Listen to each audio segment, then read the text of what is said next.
Bonjour à toutes et à tous. Je vais commencer par une petite citation. L'économie circulaire est un modèle économique qui vise à découpler la croissance économique de l'épuisement des ressources, notamment en réintroduisant les ressources qui circulent déjà dans notre société. Dans cette logique, notre projet s'intéresse à une matière encore largement sous-valorisée, soit le bois CRD, issu des résidus de construction, rénovation et démolition. Aujourd'hui, je vais vous présenter notre travaux portant sur le développement des panneaux de particules à partir du bois CRD, du fibre de bois CRD, dans une perspective de circularité, de durabilité et de régénération des ressources. Ces travaux ont été réalisés au CETRI en collaboration avec l'UQAT et nos collègues de recherche mentionnés. Pour bien comprendre l'intérêt de cette étude, il faut d'abord regarder l'ampleur de la problématique liée au bois CRD au Québec. Actuellement, le filière CRD génère environ 3,5 millions de tonnes de résidus par année au Québec et près de 1,7 million de tonnes sont encore directement envoyées à l'élimination. Le bois représente la fraction dominante de ces matières, malheureusement. Selon Québec, les centres de tri reçoivent à eux seuls environ 348 000 tonnes de bois par année. Malgré ce potentiel important, une grande partie de ces ressources finit encore à l'enfouissement, faute de débouchés de valorisation adaptés. À l'échelle provinciale, on estime qu'environ 1,5 million de tonnes de bois résiduels sont encore enfouis chaque année, ce qui génère autour de 2,25 millions de tonnes de gaz à effet de serre. Donc, au-delà d'un enjeu de gestion de matières résiduelles, on parle ici d'un enjeu environnemental, économique et stratégique pour le Québec aussi. Face à cette réalité, il devrait essentiellement de repenser notre façon de gestion et de gérer les ressources forestières. Le modèle traditionnel linéaire, extraire, consommer puis jeter, atteindre aujourd'hui ses limites. Alors, l'économie circulaire propose une autre logique qu'on essaie de l'intégrer. Au lieu de considérer le bois CRD comme un déchet, on le considère comme une matière première secondaire. Concrètement, cela signifie mettre en place une chaîne de valeur où les résidus de bois sont collectés, triés, transformés, puis réintégrés dans la fabrication de nouveaux produits à valeur ajoutée. Dans le cadre de notre étude, cette stratégie vise à prolonger le cycle de vie du bois déjà exploité, réduire aussi l'extraction des matières vierges et développer des produits à valeur ajoutée comme les panneaux de particules. Donc, dans cette, cette transition du bois CRD comme déchet vers du bois CRD comme ressource qui constitue le cœur de notre approche. Dans cette diapo, je vais présenter un éventail des méthodes de gestion du bois CRD. Il devient donc important d'examiner des différentes voies possibles pour gérer et valoriser le bois CRD. Cette figure présente une hiérarchie de méthodes de traitement depuis les approches qui conservent le plus-valeur de la matière vers le réemploi et valorisation de cette matière CRD jusqu'aux options de élimination comme l'enfouissement. Parmi ces voies, plusieurs procédés peuvent être envisagés comme le traitement mécanique, chimique, biologique et thermomécanique et encore hydrothermique. Aujourd'hui, on va s'intéresser au traitement hydrothermique.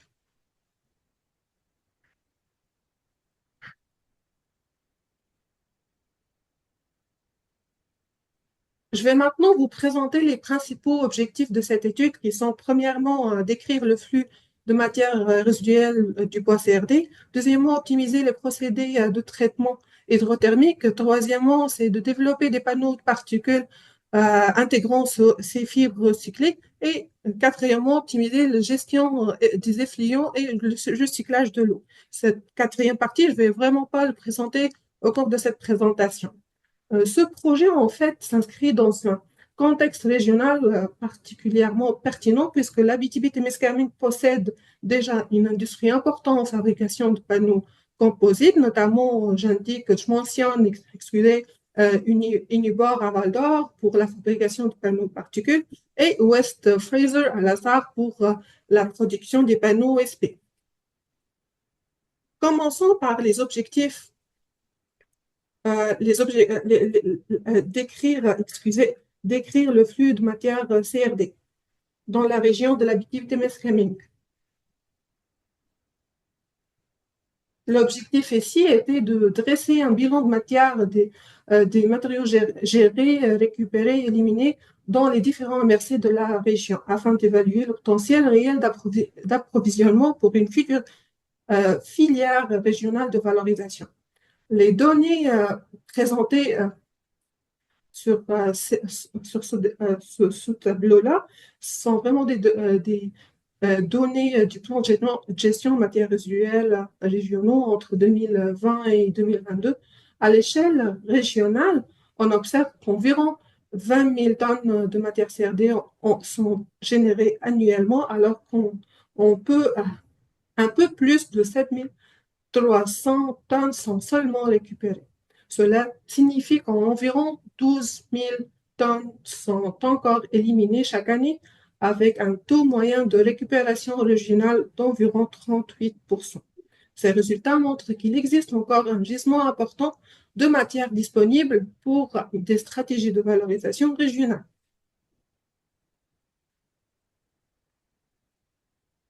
Ici, je voulais vraiment présenter le flux complet du bois CRD en Abitibi-Témiscamingue depuis les ressources de génération jusqu'aux voies finales de traitement.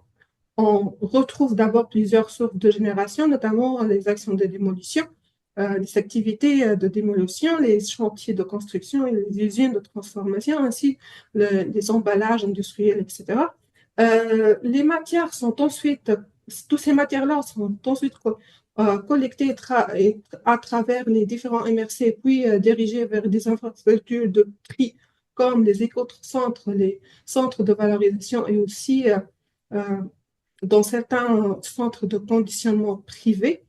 On regarde les voies finales de gestion, on constate qu'une proportion importante de cette matière est encore dirigée vers les éliminations et le recouvrement des lieux d'enfouissement technique, alors qu'un voie de réemploi et de valorisation demeure relativement limitée.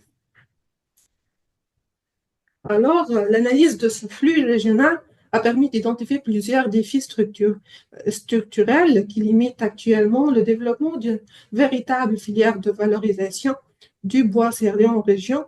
Premier enjeu est l'absence d'une filière régionale de recyclage de matières à forte valeur ajoutée. Une autre défi important concernant l'éloignement géographique et la dispersion des centres de tri sur le territoire. Et individuellement, plusieurs centres ne disposent pas d'un vrai volume suffisant pour justifier l'investissement dans les équipements spécialisés et de tri, par exemple, et de conditionnement. À cela s'ajoutent aussi les coûts de transport élevés vers les marchés de valorisation en dehors de la région, notamment l'Ontario. Nous avons également observé l'existence d'un gisement important de bois accumulé qui n'est pas toujours comptabilisé dans les inventaires officiels, qu'on appelle ça des gisements fantômes, ce qui complique l'évaluation réelle du potentiel régional. Finalement, il existe encore peu de données détaillantes qui détaillent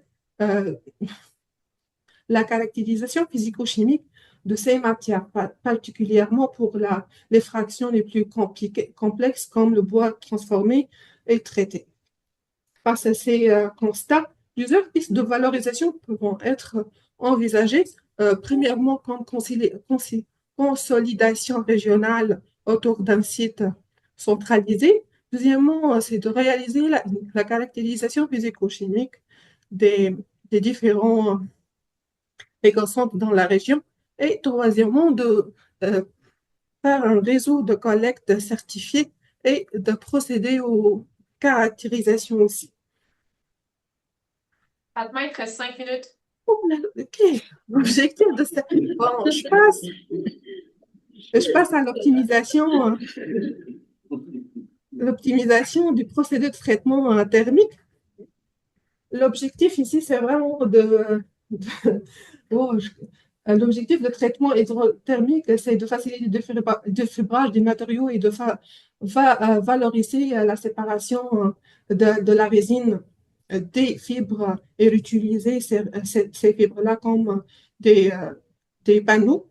Euh, euh, sur cette figure, je présente un chemin, le chemin du procédé qu'on a utilisé dans cette étude. En effet, le bois CRD est d'abord introduit dans un réacteur, puis soumis à un traitement en milieu accueil sous pression avec une température contrôlée. Pour les températures, on a utilisé comme 100 degrés, 140, 180 et 200, 120 degrés avec un temps entre 30 et 60 minutes. L'objectif est vraiment de savoir euh, les bons paramètres pour le traitement de ce fibre-là. Bon, le principe repose sur l'hydrolyse, c'est vraiment d'éliminer la résine formaldéhyde. On observe que le traitement dans les figures, ici, on observe que le traitement à 100 degrés et à 140 degrés modifie peu la matière, alors qu'à 180, le fibre devient plus foncé et semble davantage défibré, alors qu'à 220 degrés, le traitement devient trop sévère et la matière devient carbonisée.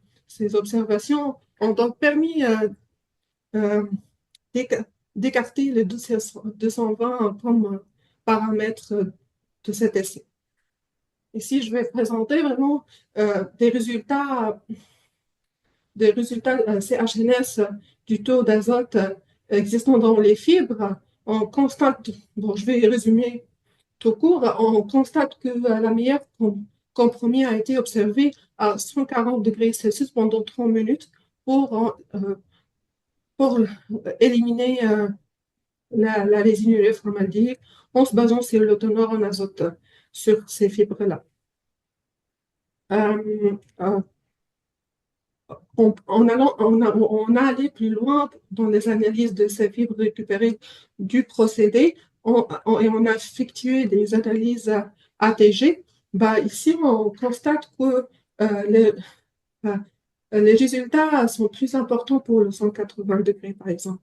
Euh, car on peut voir dans la figure à droite que la perte de masse est vraiment et il y a pas de perte de masse, alors bah, c'est elle qui a montré une élimination de résine de plus importante. À l'inverse des traitements à 100 degrés euh, euh, qui montrent une signature importante de la résine, ce qui suggère un hydrolyse pas complet. Bah, là, je voulais juste montrer que ce traitement a impacté aussi la composition des fibres en termes des hémicelluloses. On constate que en augmentant la température et vers 100 180 degrés Celsius, il y a une hydrolyse remarquée de l'hémicellulose, alors que pour le 140 degrés, la composition de la matière lignocellulose reste quand même pas touchée. Alors, pour cela, Fatma, oui, il reste 1 minute. Il faudrait conclure. d'accord, pour cela on a choisi pour le reste, pour le développement des panneaux de particules, euh, les paramètres 140 pendant 30 minutes. Passons au développement des panneaux de particules. Pour cela, on a utilisé deux bois CRD, le Q1 et le Q2. Bon, le Q1 qui est vraiment un bois propre et Q2 avec la résine. Euh, et aussi pour euh, les panneaux, on a utilisé une résine PMDI donnée par West Fraser. Euh, Bon, ce bois-là, il a subi une pré-traitement pour être bien préparé pour le développement des panneaux.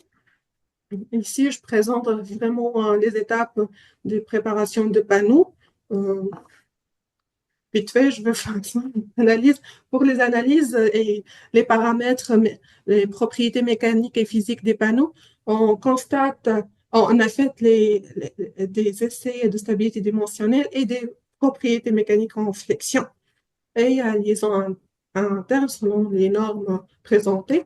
Et pour la stabilité dimensionnelle, on observe que le Q2 fabriqué à partir de CE2, le Q2 fabriqué à partir de CL2, CRD traité hydrothermiquement présente un gonflement plus faible que le Q1. Surtout après 24 heures, cela indique une meilleure résistance à l'humidité. Et ça, on pourrait discuter ça après. Et puis, pour la caractérisation mécanique, on constate que le Q1 présente une meilleure performance mécanique avec des valeurs plus élevées pour la résistance en flexion et rigidité. Bon, je conclue alors. C'est ça. En 30 secondes. Parfait, je suis dans les délais. Bah, cette étude a montré le potentiel d'utiliser du bois CFD pour la fabrication du panneau de particules.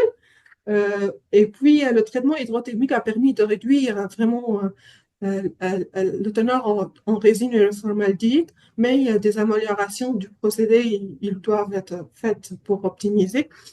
Pour les perspectives, on vise quand même d'utiliser au lieu de résine MDPI, des résines biodégradables. Et aussi, on vise de développer des panneaux en utilisant ces résines-là. Et puis, de faire des proportions des fibres recyclées et vierges en même temps pour améliorer les propriétés mécaniques des panneaux. Bon, merci pour votre attention. Merci, papa. Je vais prendre une question si il y en a dans la salle. Vas-y, Lucas. Oui, une petite question exotique peut-être. En fait, tout au début, vous avez montré le traitement de fibres, de panneaux avec différentes températures. Et le derrière, vous avez vu que vous devez carboniser. Ça va être peut-être intéressant de même pas garder ça comme une fausse étape, mais de voir ça pour une étape de valorisation vers le éco-céramique. Donc, ça va être un volet intéressant aussi.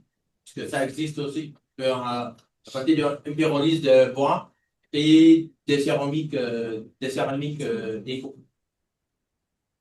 Est-ce que tu entends bien, Fatma? Pas vraiment. Eh ben, c'est quoi Dans la le fond, Lucas suggère que tu utilises ton étape où est-ce que c'est carbonisé, non pas comme une fausse étape, mais que ça pourrait être revalorisé dans des échos céramiques.